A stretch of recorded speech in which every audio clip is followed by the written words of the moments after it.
স্বাগত নিয়মিত আয়োজন এখন প্রকাশে, সঙ্গে আছে আমি তোফায়েল আহমদ। ঈদের দীর্ঘ ছুটি শেষে আবারও স্বরূপে ফিরতে শুরু করেছে রাজধানী, সেই সাথে রাজনীতিও। ঈদের ছুটির সুযোগে নিজ নিজ আসনে নির্বাচনের মাঠ চষে বেরিয়েছেন অনেক রাজনীতিবিদ। এদিকে নির্বাচন সংস্কার কোনটি আগে কোনটি পরে হলেও তা কতটুকু হবে তা নিয়ে রাজনৈতিক দ্বন্দ্ব শেষ পর্যন্ত কোন দিকে মোড় নেবে, এসব জিজ্ঞাসা নিয়ে ঈদ পরবর্তী রাজনৈতিক হালচাল বিশ্লেষণের জন্য আজ স্টুডিওতে আছেন গণসংহতি আন্দোলনের প্রধান সমন্বয়কারী জুনায়েদ সাকি এবং জাতীয় নাগরিক পার্টির জ্যেষ্ঠ যুগ্ম সমন্বয়ক আব্দুল হান্নান মাসুদ এবং সিনিয়র সাংবাদিক মোস্তফা কামাল। আপনাদের তিনজনকে স্বাগত আজকের আলোচনায়। সাকি ভাই, আপনাকে দিয়ে শুরু করি। ঈদের ছুটিতে কি করলেন? ঈদ কাটালেন না রাজনীতি করলেন? ধন্যবাদ। যদিও ঈদের আগে আপনি দীর্ঘ রাজধানী, আমি খবর পড়ছিলাম যে আপনি সারা দেশে বেশ কিছু জায়গায় গিয়েছেন। আপনি ব্রাহ্মণবাড়িয়ার বাঞ্ছারামপুরে গিয়েছেন, পাবনায় গিয়েছেন। হ্যাঁ, দেশের অনেকগুলো জেলায় গেছে। সবাইকে সালাম এবং শুভেচ্ছা। আশা করি সবাই ঈদ উদযাপন করতে পেরেছেন। যদিও আমরা এমন বাস্তবতার মধ্যে আছি, অনেকের জন্য ঈদ উদযাপন করাই খুব কঠিন। সারা দুনিয়াতে প্যালেস্টাইনে কি হচ্ছে আমরা দেখছি, বাংলাদেশেও অনেক মানুষের জন্য একই রকম আনন্দ কাজ করে না। তারপরেও আমাদেরকে এই বাস্তবতা অতিক্রম করেই এই যে একটা মিলনের জায়গা, ঐক্যের জায়গা, সেটাকে সামনে রেখেই হয়তো যে যতটা পেরেছি আমরা উদযাপনের মধ্যে ছিলাম। রাজনীতি তো সবসময় হয়, রাজনীতি এমন একটা বিষয় যেটার একটা অল এনকম্পাসিং ব্যাপার আছে আর কি। হ্যাঁ, তো সব সারা বছর তো রাজনীতি করেন এবং আপনাকে দেখে মানুষ, টিভিতে দেখে, পত্রিকায় প্রচুর আপনার কমেন্ট যায়। মূলত যেটা আমরা করেছি যে ঈদে আমার প্রতি ঈদে যেটা কাজ থাকে, পরিবারের সাথে প্রথমত একটা যোগাযোগটা তৈরি হয়। সাধারণত সেই সুযোগটা কাজে লাগিয়েছেন ঈদের ছুটিতে? খুব বেশি যোগাযোগ হয় না, পরিবারের সাথে যোগাযোগটা ঈদের ছুটির মধ্যে বেশি হয়। আর নিজের এলাকায় সাংগঠনিক নেতাকর্মীদের সাথে দেখা সাক্ষাৎ করা, এটা একটা ঈদের এখন গুরুত্বপূর্ণ কাজ। সেই কাজগুলো করেছেন? যতটা পেরেছি করেছি। ধন্যবাদ। আমি আসবো আবার পরে রাজনীতির ইস্যু নিয়ে। হান্নান মাসুদ, ঈদ কেমন কাটলো এবং ঈদে কি করলেন? যেটা করেন রাজনীতিবিদরা, নিজ এলাকায় যান, আপনারা তো নতুন রাজনীতিবিদ হলেও রাজনীতি করছেন, তো ঈদ কেমন কাটলো, কি করলেন? ধন্যবাদ। আমি ঈদের বেশ আগেই নিজ এলাকায় গিয়েছি। আচ্ছা, যেটা জন্মভূমিতে গিয়েছি, প্রায় 22 তারিখে গিয়েছিলাম।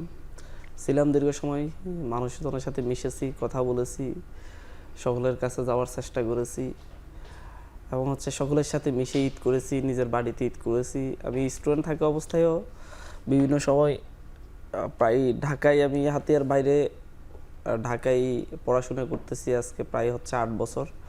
8 বছরের মধ্যে আমি অর্ধেক ঈদ হাতিয়াতে করা হয়েছে, অর্ধেক ঢাকায় এভাবেই। বাট এবার ঈদ একেবারে অন্যরকম ছিল, একেবারেই আপন মানুষজনের সাথে মিশে, আপন মানুষজনের সাথে ঈদ জামাতে ঈদ করা হয়েছে, অনেক মানুষের সমাগম হয়েছে। সব মিলিয়ে এই ঈদটা একেবারে অন্যরকম ছিল। মাঝখান দিয়ে একটি অভিজ্ঞতাও হয়েছে যে রাজনীতির মাঠে, সেটা রমজান মাস হোক আর কোরবানির দিন হোক, প্রতিদিনই রাজনীতির মাঠে নতুন নতুন চ্যালেঞ্জ আসবে, নতুন নতুনভাবে হুমকি ধামকির মুখোমুখি হতে হবে। আপনারা দেখেছেন যে আমি হামলারও মুখোমুখি হয়েছি রমজানের সঙ্গে, আসবো আমরা পরে। তো সব মিলিয়ে ঈদ নিজ গ্রামের মানুষজনের সাথে করতে পেরেছি, এতেই আমি আনন্দিত। মোস্তফা কামাল, আপনি আপনার ঈদ কেমন কাটলো? আপনি তো রাজনৈতিক বিশ্লেষক প্লাস সাংবাদিক, আপনি ঈদটা কেমন দেখলেন? ঈদের আগে রাজনীতিটা কেমন রাজনীতি করলেন এবং ঈদ পরবর্তী তাদের বা ঈদের সময় তাদের অ্যাক্টিভিটিস কেমন দেখলেন? জি, ধন্যবাদ আপনাকে। প্রথমত আমি পেশাগত দায়িত্ব পালন করেছি, অর্থাৎ কর্মস্থলে ঈদ পালন করেছি। আবার আমাদের এই পেশায় যেটা বরাবরে হয়ে থাকে, ঈদের দিনও কাজ করা, ওইটাও আর একটা বাড়তি আনন্দ। অথবা এটা আমাদের পেশার একটা সৌন্দর্য, যথারীতি আমি ওই কাজটা করেছি।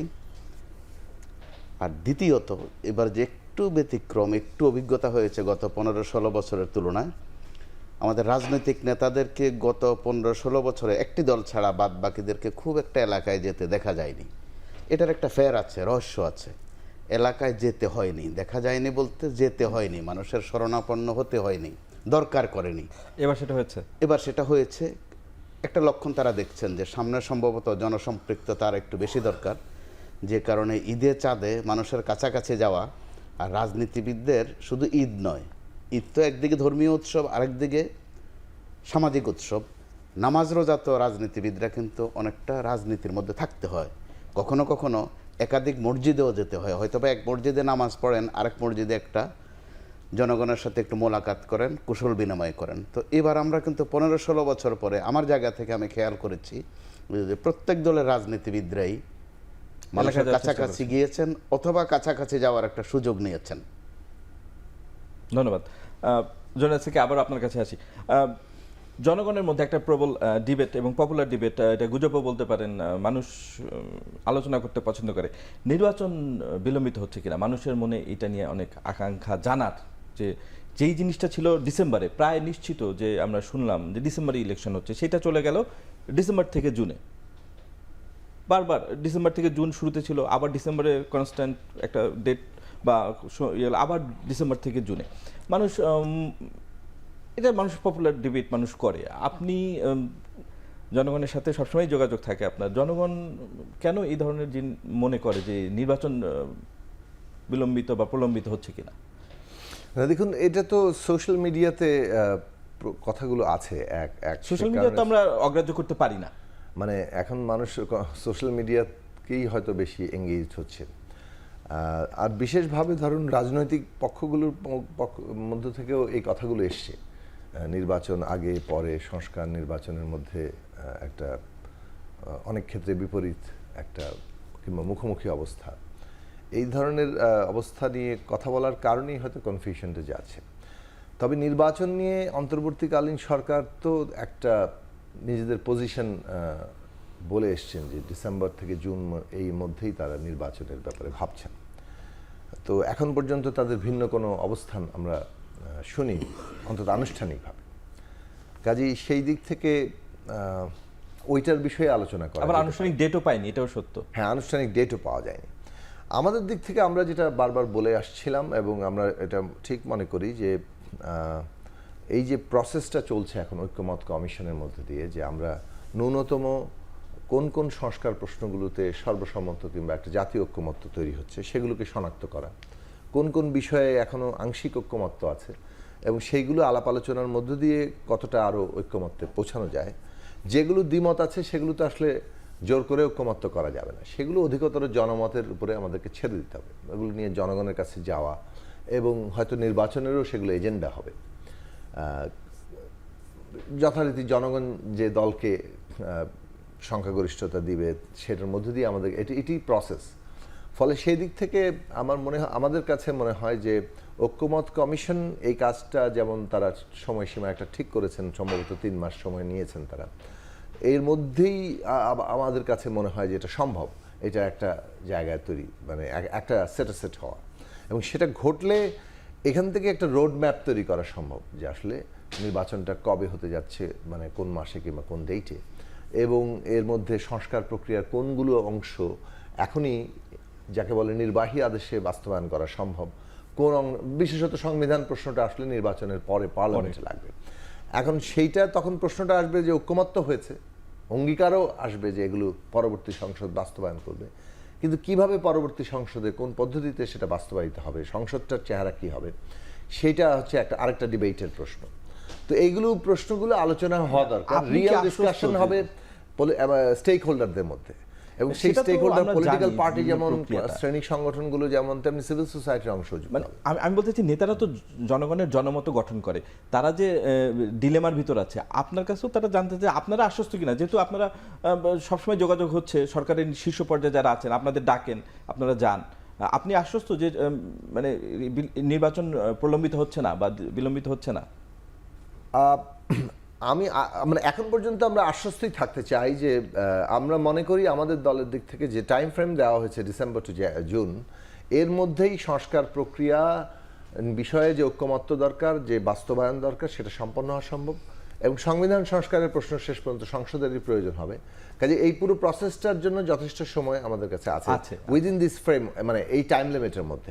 এখন এই টাইম লিমিটের বিষয়ে ধরেন এটা ডিসেম্বর না এটা জুন, সেইটা বিষয়ে তো একটা পলিটিক্যাল কনসেনসাস তৈরি হতে হবে, কারণ স্টেক হোল্ডারের আলোচনা হবে, যেটা এখনো হয়নি, যেটা প্রপার ডিসকাশনেই আসেনি এখনো। আচ্ছা আচ্ছা, এটা এখনো পর্যন্ত এজেন্ডা হয়েছে বলে আমার জানা নেই।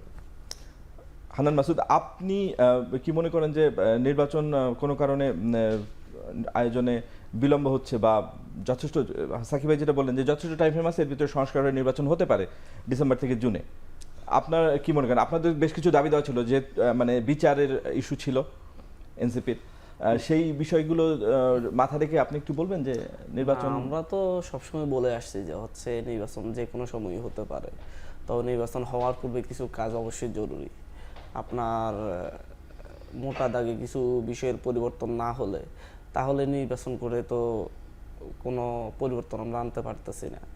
স্পেশালি আমাদের যে আওয়ামী লীগকে নিষিদ্ধ করা বা হচ্ছে আওয়ামী লীগকে নির্বাচন অযোগ্য ঘোষণা করা, আওয়ামী লীগের বিচার করা, গণহত্যার বিচার করা, এরপর হচ্ছে আপনার প্রশাসনকে ফ্যাসিবাদ মুক্ত করা, পাশাপাশি হচ্ছে আপনার এগুলো করতে গেলে সময় লাগবে না, কি মনে করেন?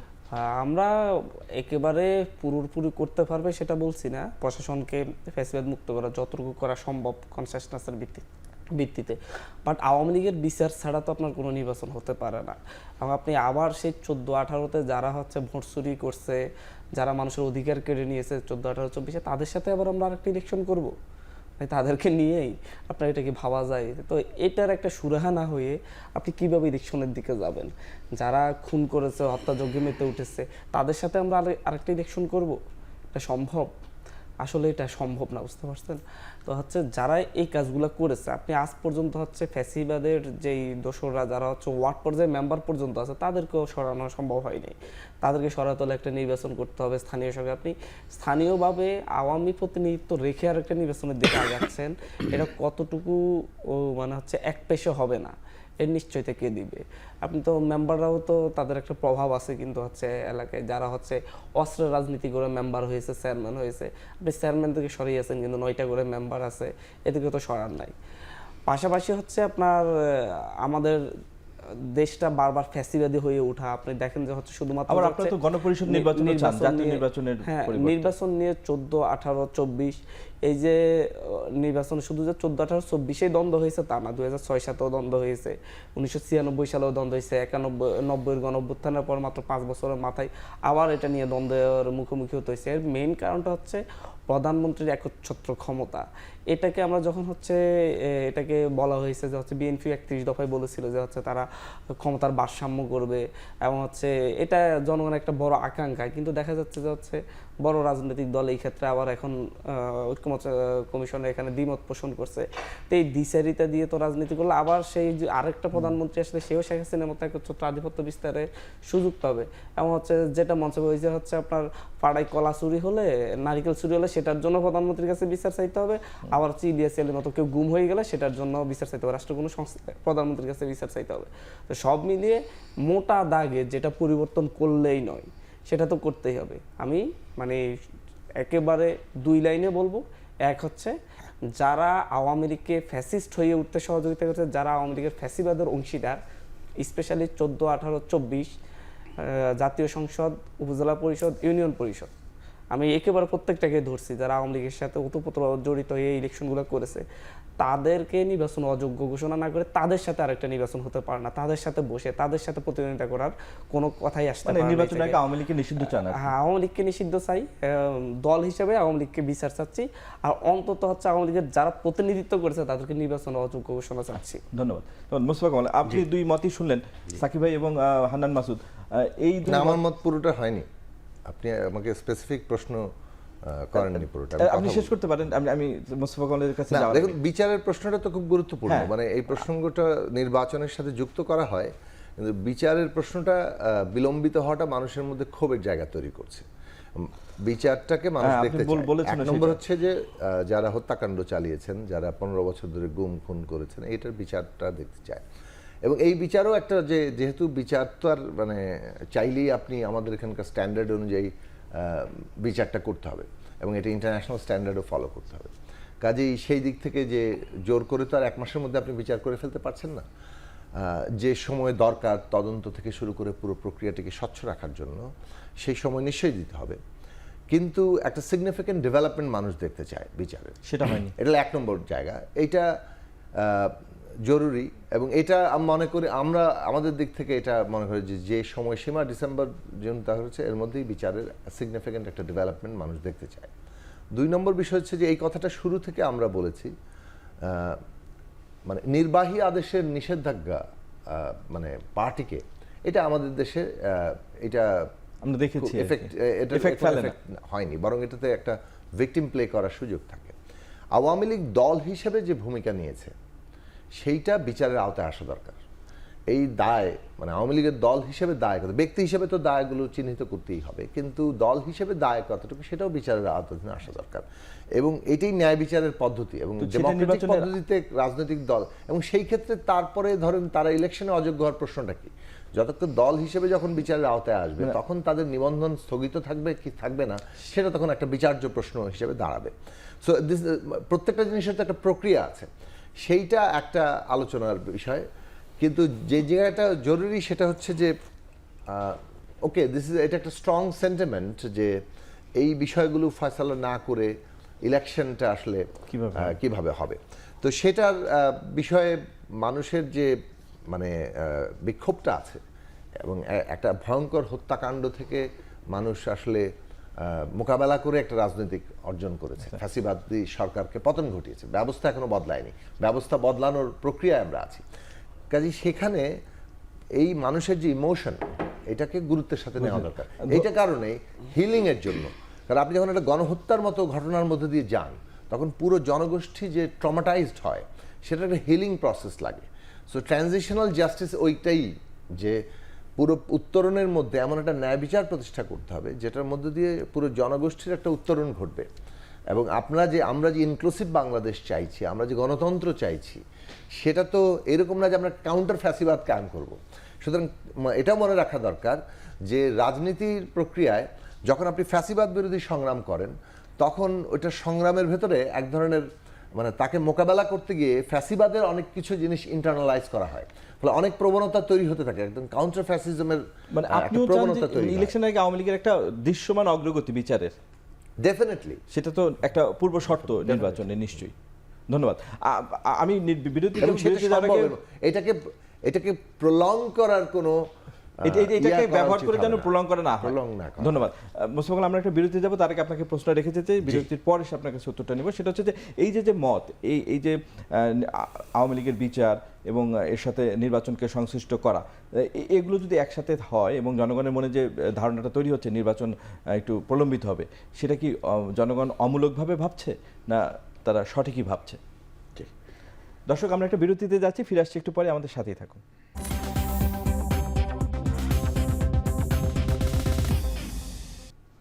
বিরতির পর আবারও ফিরে এলাম আজকের আলোচনায়। বিরতিতে যাওয়ার আগে মোস্তফা কামাল, আপনার কাছে একটি প্রশ্ন রেখে গিয়েছিলাম যে নির্বাচন প্রলম্বিত হচ্ছে কিনা এই নিয়ে জনগণ সঠিক ভাবছে না আসলে জনগণের ভাবনাটা কল্পনাপ্রসূত, আপনি কি মনে করেন? পুরোটা কল্পনাপ্রসূত নয়, কিছুটা বাস্তবতা আছে। ঈদের ছুটিতে আমরা একটা ন্যারেটিভে পড়েছি, নতুন ন্যারেটিভে, যেটা আগে ছিল, একটু রকম ফের বদলেছে। শুধু একটা সময় ছিল, অর্থাৎ 15 বছর 7 মাসের তুলনায় নির্বাচন যদি জুনে হয় বা ডিসেম্বরে হয়, এটাকে বিলম্বিত বা প্রলম্বিত বলা যাবে না। যেহেতু আমরা 15 বছর 7 মাস সহ্য করতে পেরেছি, ওই তুলনায় এটা বড় সময় নয়। কিন্তু এরই মধ্যে নির্বাচন কিছুটা সেকেন্ডারি হয়ে গেছে। এর আগের পথে যে সংস্কার আছে, প্রশ্ন আছে বিচারের, তো আমরা দেখেন যে বিচার, সংস্কার, নির্বাচন, তিনটার মধ্যে একটাও কিন্তু সাংঘর্ষিক না। তো আওয়ামী লীগ আমলে যেটা এক পর্যায়ে হয়েছিল যে গণতন্ত্র একটু কম হলেও চলে, উন্নয়নটা যদি একটু বেশি করে হয়। পরে এটা পরিষ্কার করেই বলা হয়েছে এক পর্যায়ে যে যত কিছুই হোক শেখ হাসিনাকে দরকার। এই গত ঈদের ছুটিতে আমরা খেয়াল করলাম যে হ্যাঁ, বিচারও হবে, সংস্কারও হবে, তবে ডক্টর ইউনূসকে 10 বছর না হোক অন্তত 5 বছর যেন রাখা হয়। এটা সোশ্যাল মিডিয়াতে প্রথমত এই হাইপটা উঠেছে, দ্বিতীয়ত কোটা সংস্কার বিরোধী যে আন্দোলন অথবা বৈষম্য বিরোধী যে আন্দোলন, অর্থাৎ সর্বশেষ যে এনসিপি, তাদের দিক থেকে এরকম একটা কথা এসেছে প্রকাশ্যে। তো সেটা মূল গণমাধ্যমেও কিন্তু প্রকাশ পেয়েছে, বিশ্লেষণ এসেছে, যার মধ্য দিয়ে আপনি যে প্রশ্ন করেছেন যে একটা সংশয় বা শঙ্কা তৈরি হয়েছে কিনা অথবা কল্পনার প্রসূত কিনা, তো কথা যখন মুখ দিয়ে বেরিয়ে যায় সেটা কিন্তু গুলির চেয়ে একেবারে কম ধারালো না। এখানে কল্পনার সুযোগ কম, তবে আলোচনা পর্যালোচনার পর্যাপ্ত সুযোগ আছে। আমরা গুরুত্ব কম দেই, কিন্তু জনসম্পৃক্ততার প্রশ্নে গুরুত্ব দিতে হয়। সেটা হচ্ছে ওয়াজ নসিহতে ব্যাপক, কিন্তু গত 4-5 দিন ধরে, বিশেষ করে ঈদের ওয়াজ মাহফিলগুলোতে এবং গত 2-3 দিন যে ওয়াজ মাহফিলগুলো হয়, গণমাধ্যমে কাজ করি বলে আমাদের ওগুলো খেয়াল রাখতে হয়।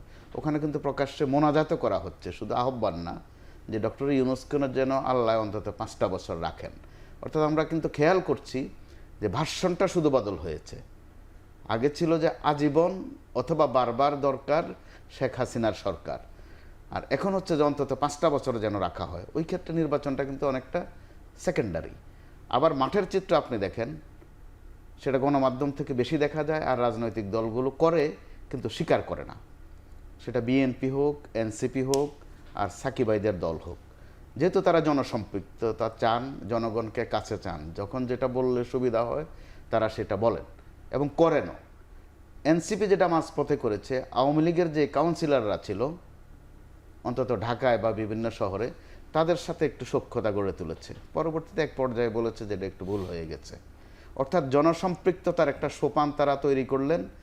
ওই যাদেরকে ফেসিস্ট বলেন, তখন আর ফেসিস্ট বলছেন না, তখন বলছেন জনপ্রতিনিধি। তখন আবার এটার ব্যাখ্যা দিচ্ছেন যে ফেসিস্টদের মধ্যেও কিছু ভালো ছিল। অর্থাৎ এইভাবে একটা ভাগ করা প্রবণতাটা কিন্তু সুখকর নয়। এরই মধ্যে বিএনপির দিক থেকেও দেখা গেছে বিভিন্ন অঞ্চলে যেই মেম্বার চেয়ারম্যানরা আছে তাদেরকে আয়ত্ত করে নেয়া, এবং তারা খুব দ্রুত আয়ত্ত হচ্ছে। আয়ত্তে তারা যদি সফল হয়, খাসি জবাই করে খাইয়ে ফেলছে, গোসলও করছে দুধ দিয়ে। অর্থাৎ এগুলো কিন্তু নির্বাচন এলে আমরা দেখি। দুধ দিয়ে গোসল করে এলাকায় জানান দেয়া যে তিনি এখন শুদ্ধ হয়ে গেছেন, কিন্তু গত 15 বছর 7 মাসে বা 16 বছরে তিনি কখনো কিন্তু বলেননি যে তিনি অশুদ্ধ ছিলেন। এখন নতুন করে ওনার শুদ্ধ হওয়ার প্রশ্ন এসেছে। তো আবার এনসিপি যে কাজটা শুরুতে ভুল বলেন আর শুদ্ধ বলেন কাজ একটা করে ফেলেছে। তারা যেটা বলেছে ঘোষণাপত্র তারা বলে, আর একটু সুন্দর করে বললে ইংরেজিতে বললে প্রোক্লামেশন।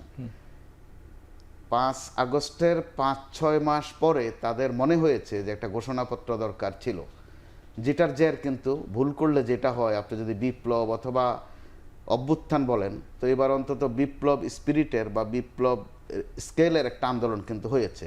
এর মধ্যে যেটা হয়েছে, বিএনপি সহ বিভিন্ন দল থেকে স্পষ্ট কিন্তু বলা হচ্ছে, তারা যখন দ্বিতীয় স্বাধীনতা বা দ্বিতীয় বিপ্লব বলা শুরু করলো, এটা সরাসরি নাকচ করা হয়েছে। আবার তাদের যে ঘোষণাপত্র, সেটা এরই মধ্যে অনেকটা কিন্তু ধামাচাপার মতো। যদিও তারা একটা বুঝ দিচ্ছে যে সবাই মিলে সেটা করবে, আসলে সবাই মিলে এসব কাজ হয় না। সেটা তারা ভুল করে ফেলেছে। আর এ ধরনের ভুল মনে রাখতেই হবে। বিপ্লব অথবা অভ্যুত্থান শব্দ যদি আপনি ব্যবহার করেন, সমান্তরালে যদি ব্যবহার করেন যে ভুল হয়ে গেছে, তাহলে আপনার পরিণতি কিন্তু মৃত্যু, অবশ্যই মৃত্যু। সেখানে গর্দান আর ফাঁসির রশি দুটো একসাথে চলে না, যে কোনো একটা কার্যকর হবে। সেটার পরিণতি কিন্তু এরই মধ্যে হান্নান মাসুদরা শিকার হচ্ছে। তিনি নিজে আহত হয়েছেন, তাদের আরেকজন সহকর্মী মাহফুজ আলমের আব্বা আহত হয়েছেন। এখানে আমার একটু সময় যদি আপনি মঞ্জুর করেন, আমি দুটো উদাহরণ দিতে চাই, 30 সেকেন্ডে শেষ করব। এই ধরনের ছাত্রদের ফ্রন্ট লাইনে ছিলেন সমসাময়িক সময়ের মধ্যে উল্লেখ করতে হয় তিউনিসিয়ার কথা। ওখানে জেসমিন বিপ্লব যেটা হয়েছিল, ওই বিপ্লবের ছাত্রদের কিন্তু করুণ পরিণতি আমাদের মনে রাখতে হবে। কেউ তারা জেলে, কেউ তারা এখন দেশান্তরী, কেউ বা এখন লোকান্তরে, তারা দুনিয়াতেই নেই। 4টা নির্বাচন হয়েছে, এখনও কিন্তু ওখানে সহিংসতা চলছে। আবার শ্রীলঙ্কায় দেখেন আপনি, মাস 3-4 মধ্যেই ছাত্ররা দ্রুত ক্লাসরুমে ফেরত গেছে, দ্রুত তারা রাজনীতির থেকে সরে গেছে, পরীক্ষা দিয়েছে। আমাদের এখানে ছাত্ররা কিন্তু এখনও ক্লাসে ফেরত যায়নি। উপরন্তু তারা বড় দলের সাথে কিন্তু মুখোমুখি, আওয়ামী লীগের সাথে তাদের মুখোমুখি, আগে থেকে ইদানিং বিএনপির সাথে তারা মুখোমুখি। এতে করে তাদের সামনের দিনগুলো অবশ্যই চ্যালেঞ্জিং, তারা স্বীকার করুক আর না করুক। ধন্যবাদ, পেয়েছি। হান্নান মাসুদ, আপনার কাছে আসতে চাই, সেটা হচ্ছে যে মোস্তফা কামাল যেটি বললেন যে ছাত্রদের কোইন পদ্ধতি, সেটি কিন্তু হাসনাত আবদুল্লাহর একটা পোস্টেও এসেছিল, সেটা রিসেন্টলি না, আরো 20 আগে, মানে ফাঁসির দড়ি এগিয়ে আসবে যদি আমরা সফল হতে না পারি। তো যাই হোক, সেই প্রেক্ষাপটে আপনার কাছে জানতে চাই যে আপনার নিজের উপর হামলা হয়েছে, এনসিপি কি বিভিন্ন জায়গায় কি প্রতিরোধের মুখে পড়ছে কিনা বিএনপির? আর সেই সাথে আপনাদের যে নতুন বা নবীন দল হিসেবে যে কোন্দলগুলো ইতিমধ্যেই আলোচনায় এসছে, একটা নবীন দলের কি এরকম হওয়া উচিত ছিল? বিপ্লবের ফসল যে দল। না, আমি প্রথমেই বলবো যে হচ্ছে আমরা চ্যালেঞ্জের পথই বেছে নিয়েছি। আমরা হাসি মুখে দেশের জন্য পাশের দড়ি পড়াটাকেই আমরা শ্রেয় মনে করেছি। শ্রীলঙ্কার যে বিষয়টা যে 4 মাস পরে 5 মাস পরে তারা যে ক্লাসরুমে ফিরে গিয়েছে, কিন্তু তাদের কিন্তু হচ্ছে সেখান থেকে তারা রাজাপাকসের পরিপূর্ণ সরকারকে উৎখাত করতে পারেনি। রাজাপাকসে সেই পার্লামেন্টটাই রয়ে গেছে এবং হচ্ছে তারাই কিন্তু দেশ পরিচালনা করে গিয়েছে। তারা ঘরে ফিরে যাওয়ার কারণেই মূলত এটা হয়েছে। আর আমরা মাঠে আসি বলেই এখন আওয়ামী লীগ সেভাবে ফিরে আসতে পারেনি। একটা কথা খুব ভালোভাবে বলা হয় যে হয় এনসিপি উঠে দাঁড়াবে, না হয় আওয়ামী লীগ ফিরে আসবে। এটা হচ্ছে চরম বাস্তবতা, কেউ স্বীকার করুক আর না করুক। এখন হচ্ছে আওয়ামী লীগকে পুনর্বাসনের কথা যাই বলেন, মানে হচ্ছে আওয়ামী লীগকে যত জায়গায় দেখেন কমিটিতে, মানে যতগুলাই কমিটি হচ্ছে নতুন নতুন বাংলাদেশের একটি বড় রাজনৈতিক দলের যাদের দীর্ঘ সময় ধরে আওয়ামী লীগের বিরুদ্ধে আন্দোলন সংগ্রাম ছিল, প্রত্যেকটা কমিটিতে 8-10 জন 20 জন করে আওয়ামী লীগের প্রতিনিধি আছে, আওয়ামী লীগের দায়িত্বশীল লোকজন আছে। এবং সর্বশেষ আমার উপর যে হামলাটা হয়েছে সেটার পরবর্তীতে আমরা ভিডিও বিশ্লেষণ করে দেখেছি, সেখানে অর্ধেকেরও বেশি মানে হচ্ছে আওয়ামী লীগের লোকজন অংশগ্রহণ করেছে বিএনপির লোকজনের নেতৃত্বে। এবং হচ্ছে যিনি প্রধান ইন্ধনদাতা ছিলেন তিনি নিজেই দীর্ঘ সময় ধরে বিএনপি রাজনীতি করেছেন পুরোপুরি হচ্ছে আওয়ামী লীগের প্রোগ্রাম করে করে, আওয়ামী লীগের প্রোগ্রাম অংশগ্রহণ করে করেই বিএনপি রাজনীতি করে আসছেন। এবং এইটা নিয়ে হচ্ছে সবচাইতে আরও হাস্যকর বিষয় হচ্ছে ওনার ব্যাপারে দলের সেন্ট্রালে সকল ডকুমেন্টস সহকারে ওই দলের লোকজনই পাঠিয়েছে যে হচ্ছে আওয়ামী লীগের লোক হিসেবে এখনো আছে, আওয়ামী লীগকে পুনর্বাসন করতেছে। যাই হোক, বিষয়টা যতটুকু আগাচ্ছে আমরা আসলে মুখোমুখি হচ্ছি, চ্যালেঞ্জের মুখোমুখি হচ্ছি। আসলে ভাই যেটা বললেন যে হচ্ছে ভুল, আমরা আসলে হচ্ছে আমাদের বিভিন্ন জায়গায় প্রথম থেকে আমরা বিভিন্ন ধরনের ভুল করে আসছি। যে ভুলের মাসুল আমাদেরকে দিতে হচ্ছে, শুধু আমাদেরকে না, এই ভুলের মাসুলটা হচ্ছে দীর্ঘ সময় ধরে এই জাতিকেই দিয়ে যেতে হবে আর কি। এটা হতে পারে যে হচ্ছে আমরা ভালো গাইডলাইন পাইনি, আমাদের পক্ষ থেকে কখনো মানে হচ্ছে দেশের জন্য যেটা কল্যাণকর সেটাই আমরা সবসময় ভেবেছি। যখন আমাদেরকে বলা হয়েছে যে হচ্ছে বিপ্লবী সরকার গঠন করো, তখন আমরা এক বাক্যে নাকচ করছি যে আমরা এরকম করব না। আমাদেরকে যখন বলা হয়েছে ব্যাকএন্ড থেকে আমরা সহযোগিতা করব, তোমরা এই সরকার গঠন করো, আমরা বলছি আমাদের অনবজ্ঞতা আছে, আমরা এখন করব না। আমরা কি করছি, আমরা সরাসরি রাজনৈতিক দলগুলোকে সরাসরি প্রস্তাবনা দিয়েছি জাতীয় সরকার করেন, যেটা আপনার প্রকাশ্যে এসেছে বড় রাজনৈতিক দল রাজি না হতে জাতীয় সরকারটা হয় নাই। কেন হয় নাই? সে 5ই আগস্টেই জাতীয় সরকার হয় নাই, কারণ দ্রুত নির্বাচন পিছিয়ে যেতে পারে জাতীয় সরকার হলে। মানে হচ্ছে আমাকে তখন একদিন বসে টকশোতে আমার পাশের চেয়ারে বসে একজন নেত্রী বলতেছিলেন যে হচ্ছে তোমরা যদি বড় রাজনৈতিক দল হতো তোমরা একই কাজই করতা, কারণ তোমরা নিশ্চিত যে 3 মাস পরে ইলেকশন হলে তোমরাই ক্ষমতায় যাচ্ছ, তাহলে তোমরা কেন জাতীয় সরকার করে ইয়াকে অন্তর্বর্তী সরকারকে দীর্ঘমেয়াদী করবা। আসলে বাস্তবতা হচ্ছে এটাই, যখন হচ্ছে দেশের চাইতে দলের স্বার্থ, দলীয় স্বার্থ বড় হয়ে যায়, তখন আসলে অনেক কিছুই করা সম্ভব হয় না। হঠাৎ ধরুন অনেক বেশি বলা হয় যে তরুণদের দলকে আমরা স্বাগত জানাচ্ছি, আবার হচ্ছে ডক্টর ইউনূসের সরকারকে আমরা সর্বোচ্চ সাপোর্ট দিচ্ছি, কিন্তু যত ধরনের বাধা সৃষ্টি করা যায় সবই ছাত্রদের দলের জন্য করা হচ্ছে, ডক্টর ইউনূসের সরকারের জন্য করা হচ্ছে। আপনি ধরুন হচ্ছে একজন কি বিপ্লবের বিপক্ষ শক্তি এখনো সক্রিয়? আমি এটা বলছি না, সবাই বিপ্লবের বিপক্ষ শক্তি বললে তো আওয়ামী ন্যারেটিভ হয়ে যাবে যে হচ্ছে যে আমার কথার বাইরে সেই রাজাকার হয়ে যাচ্ছে। আমি এটা বলছি যে হচ্ছে দলীয় স্বার্থটা আবার বাইরে দেশের স্বার্থটাকে প্রাধান্য দিয়ে রাজনীতি বাংলাদেশে হচ্ছে না। ছোট ছোট রাজনৈতিক দলগুলো অনেক ক্ষেত্রে চেষ্টা করতেছে, বাট হচ্ছে তারাও বিভিন্নভাবে কুলিয়ে উঠতে পারতেছে, বড়রা করছে না, বড়দের কারণে হচ্ছে না। তো এই জায়গায় আসলেই ব্যাপক বাধার সম্মুখীন হওয়া এবং হচ্ছে আমরা এই জায়গাটা থেকে আমাদের যেই লড়াইটা আমরা ওই যে 5ই আগস্ট শেষ হয়ে যেতে পারতো, সেই লড়াইটা আমাদেরকে এনসিপির নাম দিয়ে সেটাকে আমাদের আরো আগামী কত বছর চালিয়ে যেতে হয় সেটা দেখা। ধন্যবাদ। বাট আমরা আমাদের সেই ট্র্যাকেই আছি, আমরা যেটা চেয়েছি সেটাতেই আছি, আমাদের যে দাবিগুলো দিয়েছিলাম আমরা সেগুলোতেই আছি। হয়তো এই সরকার আমাদের বিভিন্ন দলের বাধার কারণে হয়তো এই সরকারের সেই দাবিগুলা পূরণ করতে পারবে না, তাহলে সেটা নিয়ে আমাদেরকে কি করতে হবে, মানুষের দ্বারে গিয়ে মানুষের সমর্থন নিয়ে আমাদেরকেই করতে হবে। আমরা যদি না করতে পারি আসলে কেউই করবে না, কারণ প্রত্যেকেরই আমরা সেই 71 পরবর্তী সময়ে প্রত্যেকেরই শাসন আমরা দেখে এসেছি এবং প্রত্যেকে 5 বছরের জন্য ক্ষমতায় এসে 6ষ্ঠ বছর ক্ষমতা ছাড়তে চাইনি, এটা হচ্ছে বাস্তবতা। ধন্যবাদ হান্নান মাসুদ। জনায়েদ সাকিব, বিরতিতে যাকে আপনার কাছে একটি প্রশ্ন রেখে যেতে, বিরতির পরে সে আপনার কাছে শুনবো যে এই যে আমরা মোস্তফা কামাল এবং হান্নান মাসুদ উভয়ের কাছেই শুনলাম যে আওয়ামী আত্মীয়করণ করার যে চেষ্টা বড় দলগুলোর ভিতর, আপনিও কি এটা লক্ষ্য করেছেন? এই বিষয়ে আপনার মতামতটা জানতে চাই, বিরতির পরে সে জান। দর্শক, আমরা একটা বিরতি দিয়েছি, ফিরে আসছি একটু পরে।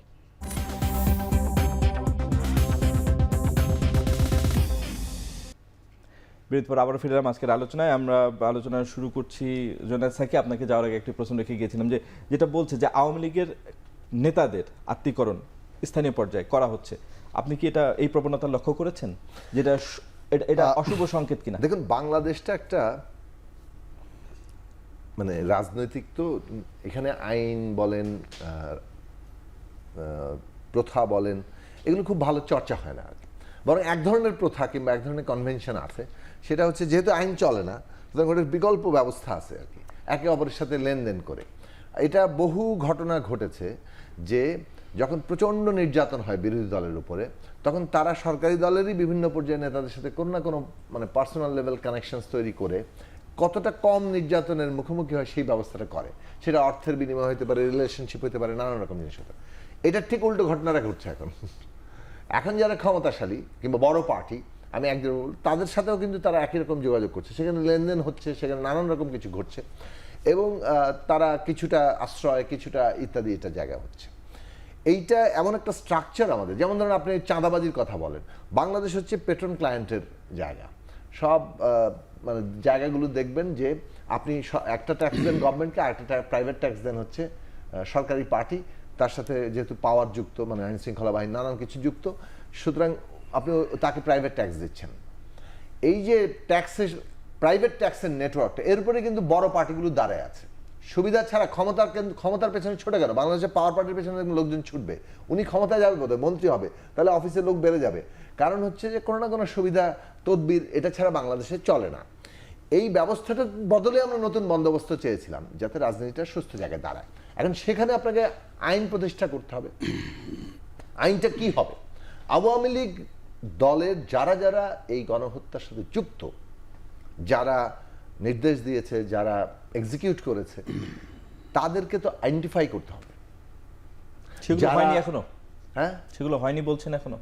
এটার ক্ষেত্রে আমি মনে করি যে আমরা আমাদের দিক থেকে, আমাদের অভিজ্ঞতার জায়গা থেকে বলি, আমার কাছে এখন পুরো স্ট্যাটিস্টিক্স নাই, আমি হয়তো ওই লেভেলে কথাটা বলতে পারবো না, কিন্তু আমরা যতটা বাস্তব খোঁজ খবর থেকে জানি বিভিন্ন এলাকা ইত্যাদি জায়গায়, এখনো পর্যন্ত এই যে ঠিকঠাক মতো শনাক্তকরণ সেটা ঘটেনি। বরং হিসেব নিকেশে অনেককে, সাধারণ মানুষকে মামলায় ঢুকিয়ে দেওয়া হচ্ছে, এগুলোর ঘটনাও অনেক জায়গায় আছে। আচ্ছা, এবার আমি আসি, প্রথমত এটা শনাক্ত করা দরকার একটু সংক্ষেপে।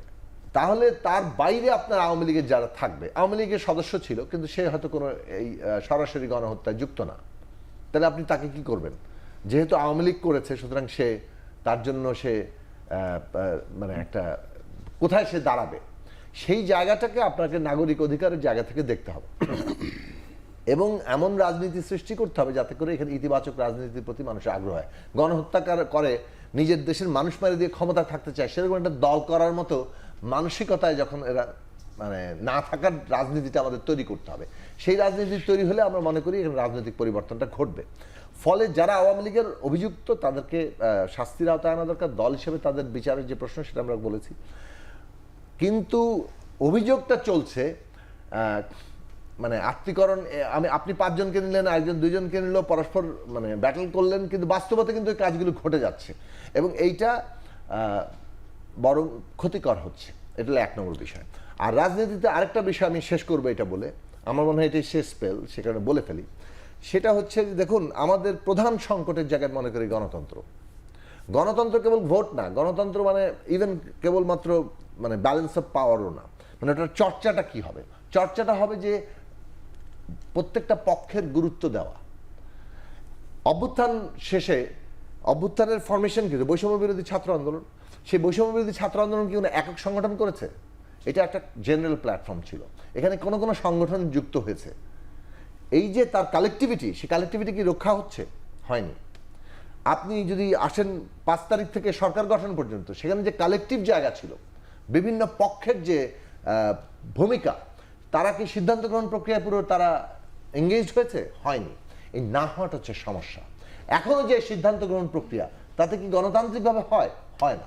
এই যে গণতান্ত্রিক প্রক্রিয়াটাকে আমরা অ্যাভয়েড করি, এত কথা শুনতে পারবো না, অনেকের খুব ধৈর্যচ্যুতি ঘটে, এত আলোচনা শুনতে পারবো না, আমাদের উপদেষ্টাদের থেকে শুরু করে অনেক পক্ষেরই আমরা এটা লক্ষ্য করি যে এত কথা এত আলোচনা কিভাবে শুনবো।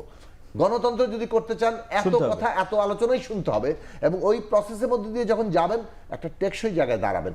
আর না হলে নিজেদের প্রতিযোগিতাকে বাড়াতে পারেন এবং একটা পক্ষ ক্ষমতা দখল করে সেটা নানান রকম আবরণ সৃষ্টি করতে পারে, সেইটা বাংলাদেশের ডেমোক্রেসির জন্য ভালো হবে না। মনে রাখা দরকার যে বাংলাদেশে এখনো পর্যন্ত একটা গণতান্ত্রিক পদ্ধতি তৈরি হয়নি, ধন্যবাদ। একটা রাষ্ট্র ব্যবস্থা তৈরি হয়নি, ধন্যবাদ। শাসন ব্যবস্থা তৈরি ধন্যবাদ। হয়নি। হান্নান মাসুদ। তৈরি না করে লড়াই আমাদেরকে বিপদের মধ্যে ফেলতে পারে, যেটা বলেছেন যে আওয়ামী লীগের কিংবা ফ্যাসিস্টদের ধন্যবাদ। নাম সুবিধা হতে পারে।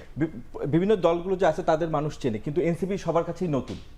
এনসিপি আগামী দিনগুলোতে কি করতে আছে, কারণ এনসিপি কেমন, এনসিপির কর্মসূচি, এনসিপি কি করতে চায় সেগুলো কিন্তু অনেকে সাধারণ মানুষ জানে না। আমরা একটু এনসিপি সম্পর্কে আপনাকে জানতে যে আগামী দিনগুলোতে এনসিপি কিভাবে দেখা যাবে। না, এনসিপি নিজস্ব কিছু কর্মসূচি নিয়ে অতি দ্রুতই মাঠে নামতেছে এবং হচ্ছে তারা কর্মসূচি সাজিয়ে মানে এনসিপির তো আর মানে অলরেডি ফর্ম হয়ে গেছে, মানে মধুচন্দ্রিমা পার হয়ে গেছে, এখন তো মাঠে নামতে হবে। রমজানের আগ মুহূর্তে তৈরি হয়েছে, যার কারণে আমরা সদস্য সংগ্রহ শুরু করিনি, আমরা ঈদের পর সদস্য সংগ্রহ শুরু করব। এখানে অনেকগুলো কথা এসেছে, আসলে হচ্ছে রাজনৈতিক দলগুলো যদি আসলে যদি তখন একসাথে বসে যদি শুরু পরামর্শটা দিতে পারতো, তাহলে হচ্ছে আমরা এরকম পরিস্থিতির মুখোমুখি হতাম না।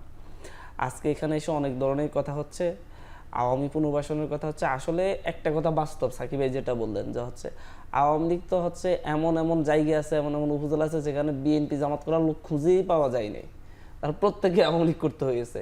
এমনকি বিএনপির যদি 5-10 জনের কমিটিও দিতে হয়, সেটাও আওয়ামী লীগ নেতার ভাষা থেকে হতো যে হচ্ছে ঠিক আছে এদেরকে দিলে আমি এখানে কাজ করতে দিব, না হয় দিব না, এরকম পরিবেশ হয়েছে। এখন এতজনকে তো আপনি হচ্ছে ইয়েতে করতে পারবেন না, এলাকা ছাড়া, দেশ ছাড়া বা জেলে ভরে দিতে পারবেন না। এই জায়গায় মেইন অপরাধীদেরকে আপনি গ্রেপ্তার করে বিচারের মুখোমুখি করাটাই হচ্ছে ন্যায্য। মানে এই জায়গা যখন করতে পারতেছে না, তখন এখন হচ্ছে সবাই অপরাধী, আওয়ামী লীগ করছে মানে অপরাধী, এরকম একটা বিষয় উপস্থিত হয়ে যায়। কিন্তু আপনি একটা উপজেলাতে কয়জন অপরাধী সেটা যদি আপনি বের করে দিতে পারেন যে হচ্ছে এরা অপরাধী, এরা বাদে বাকিদেরকে করে দেয়। আমরা এই ব্যাপারে রাজনৈতিক দলগুলোর সাথে যখন আমরা সংলাপ করেছিলাম, আমরা তখন একটা বিষয় নিয়েছিলাম যে হচ্ছে আমরা পলিটিক্যাল একটা কাউন্সিল চাই, যেটার মধ্য দিয়ে মূলত হচ্ছে করা যাবে যে হচ্ছে আপনার অপরাধীদের কিভাবে আওয়ামী লীগের যারা হচ্ছে আছে একেবারে নির্দোষ লোকবল আছে থেকে, তাদেরকে কিভাবে হচ্ছে আত্মীকরণ করা যাবে বা হচ্ছে কিভাবে তাদেরকে সমাজের মেইন স্তরে নিয়ে আসা যাবে। আপনি এরকম একটা বিভাজন নিয়ে তো জাতি চলবে না। কিন্তু সেই জায়গা থেকে আমরা সেরকম কোনো পলিটিক্যাল পার্টিগুলোকে আমরা যখন হচ্ছে 5 দফা দাবি নিয়ে কথা বলছিলাম, তখন এই বিষয়টাও ছিল একটা পলিটিক্যাল কাউন্সিল করে কিভাবে হচ্ছে এটাকে কি বলে যে ক্ষতটা তৈরি হয়েছে, এই ক্ষতটা কিভাবে হচ্ছে সারানো যায় সেটা নিয়ে কথা হয়নি। কিন্তু যে যার মতো, যেমন হচ্ছে ওই যে কুমিল্লে আপনারা দেখেছেন যে হচ্ছে এক ইউনিয়নের আওয়ামী লীগের সভাপতি কি ওয়ার্ড আওয়ামী লীগের সভাপতি জামাতার আমির হয়ে গেছে ওয়ার্ড, কিন্তু তো এরকম কিন্তু অহরহ হচ্ছে। বাট দোষটা হচ্ছে কি যার যত বেশি ক্ষমতা, যেমন হচ্ছে আওয়ামী লীগ শেখ হাসিনা যেটা বলতো এটাই সত্য প্রতিষ্ঠিত করতে হবে, যার ক্ষমতা বেশি, যার জনবল বেশি, সে হচ্ছে কি করবে সামনের দিনগুলোতে আমরা সেটা জানি। এখন এই বিষয়ে আসলে হচ্ছে ওই যে ঐক্যমত কমিশন হয়েছে, সেখান থেকেও নির্দেশনা আসা দরকার যে হচ্ছে 14, 18, 24 যারা এমপি হয়েছে, উপজেলা চেয়ারম্যান হয়েছে ভোট চুরি করে, আওয়ামীপন্থী যারা ছিল তাদেরকে বাদ দিয়ে আপনারা কিভাবে, এবং হচ্ছে যারা গণহত্যার সাথে সরাসরি জড়িত ছিল তাদেরকে বাদ দিয়ে আপনি কিভাবে হচ্ছে বাকিদেরকে আত্মীকরণ করতে পারেন। এই সংখ্যাটা বেশি হবে না, সর্বোচ্চ হলো 10,000 হবে। এই 10,000কে বাদ দিলে আপনার হচ্ছে এই যে ক্ষতটা এটা থাকবে না। না হয় আপনাকে কিন্তু আওয়ামী লীগ দিয়ে আপনাকে পিটাবে, আবার হচ্ছে আপনার পাশে বাচ্চা একটা ছেলে থাকবে, সে আওয়ামী লীগ বলে পিটাবে যে হচ্ছে আপনি আওয়ামী লীগ নিয়ে আসছেন, পিটাচ্ছে আর আওয়ামী লীগ। আমাদের শেষ করতে হবে, ধন্যবাদ। আপনি এই শেষ জায়গায় করেন মিলে এই সমাধানটা না হলে জাতি আরো বিভক্ত হবে। যখন আওয়ামী লীগের সময় রাজাকার বলে জামাতকে ধারে কাছেও আসতে দিব না, তখন একটা বিভাজন হয়ে কিন্তু হচ্ছে পরবর্তীতে এটা মারাত্মক ক্ষতের সৃষ্টি করছে। সামনের দিকেও এমনটা হোক আমরা চাই না। আমরা মনে করি দল হিসেবে আওয়ামী লীগ নিষিদ্ধ হওয়া দরকার, অপরাধীদেরকে শনাক্ত করে করে তাদেরকে বিচারের মুখোমুখি করা দরকার, বাকিদেরকে কিভাবে আত্মীকরণ করা যায় সেই চেষ্টাটা করা। আগামী দিনগুলো রাজনীতি কিভাবে পরিবর্তিত হতে যাচ্ছে বলে আপনার মনে হয়? আগামী দিনের পরিবর্তন বিগত দিনের পরিবর্তনের মতোই মনে হচ্ছে। যেহেতু সময়কে আমি একটু উদাহরণ দিয়ে শেষ করে ফেলি। তুলনা করছি না, কিন্তু 90-এর সাথে আমি 2024 তুলনা করছি না। 90-তে মোটামুটি একটা বোঝাপড়া হয়েছিল, সাকিব ভাইয়ের বোধহয় মনে থাকার কথা, কিছু লিখিত পড়িত হয়েছিল যে স্বৈরাচারকে বা স্বৈরাচারের দোসরদেরকে কোনো দল নেবে না। আরেকটা বোঝাপড়া ছিল যে জেনারেল এরশাদের পক্ষে কেউ আদালতেও দাঁড়াবে না কোনো আইনজীবী। কিন্তু দেখা গেল আওয়ামী লীগের একজন সিনিয়র প্রেসিডিয়াম সদস্য দ্রুত গিয়ে এরশাদের পক্ষে আইনজীবী হয়ে দাঁড়িয়ে গেলেন। তিনি হচ্ছেন বিগত যেই আইনমন্ত্রী ছিলেন আনিসুল হকের বাবা অ্যাডভোকেট সিরাজুল হক। তখন যুক্তি দেয়া হলো যে আইনজীবী দাঁড়াতেই পারে। আইনজীবী হচ্ছেন মূলত একজন টেইলার বা খলিফা, তিনি হচ্ছেন আপনি কাপড় নিয়ে দিবেন, তিনি এটা আপনার সাইজ অনুযায়ী কেটে দেবেন। কিছুদিনের মধ্যে দেখা গেল যে আওয়ামী লীগের যিনি এরশাদ সাহেবের যিনি পররাষ্ট্রমন্ত্রী ছিলেন, একটা সময় তিনি আওয়ামী লীগের স্পিকার হয়ে গেলেন। তখন নেরেটিভ আনা হলো যে তিনি আওয়ামী লীগে না থাকলেও এরশাদের সাথে থাকলেও ভিতরে ভিতরে আওয়ামী লীগকে অর্থাৎ মুক্তিযুদ্ধের সপক্ষকে অনেক সহযোগিতা করতেন। এমনকি শেখ হাসিনা রেহানাকে মাঝে মধ্যে চাল ডালও দিতেন। বিএনপির দেখা গেল একজন জয়েন করে ফেললেন, শেষ করে ফেলছি আমি জাতীয় পার্টির থেকে, অর্থাৎ এরশাদের স্বৈরাচারের থেকে। বলা হলো যে তিনি স্বৈরাচারের সাথে থাকলেও ভিতরে ভিতরে বিএনপিকে সহযোগিতা করতেন। এখনও কিন্তু তাদের শুরুতেই নমুনা ছিল, করে ছাত্রলীগ, রাতে থাকে শিবির, কাকের বাসায় কোকিল, কোকিলের বাসায় কাক। এই গোঁজামিলটা কিন্তু এবার 24-এ বন্ধ হতে পারতো, একটা সুযোগ এসেছিল যে সেটা এসব হয়নি। তামাশা বন্ধ করেন। কারণ এবারে যে প্রাণহানি হয়েছে এটা কিন্তু চোখের সামনে। হয়েছে। এরই মধ্যে বলা শুরু হয়ে গেছে না বিপ্লব নামেও কিছু হয়নি, অভ্যুত্থান নামেও কিছু হয়নি, আর যে প্রাণহানির কথা বলা হচ্ছে এগুলোর মধ্যে কিছু কিছু হচ্ছে নাটক। তাহলে আপনি বুঝেন পরিস্থিতি কোন দিকে যাচ্ছে। ধন্যবাদ। এগুলোকে নাটক নামে কলঙ্কিত করা হচ্ছে। এতে করে আপনি বিচারের আশা কোন পর্যায়ে যাবে শেষ পর্যন্ত বুঝতে আমরা পেরেছি। কিন্তু একটা উদ্বেগের মধ্যে থাকবো। উদ্বেগ আছে। ওকে, ধন্যবাদ। ধন্যবাদ মোস্তফা কামাল, আপনাকে, আপনাদের তিনজনকে অসংখ্য ধন্যবাদ আমাদের আলোচনায় যোগ দেওয়ার জন্য। দর্শক, আজ এখানেই শেষ করছি। আবারও দেখা হবে সমসাময়িক বিষয় নিয়ে। ভালো থাকবেন। শুভরাত্রি।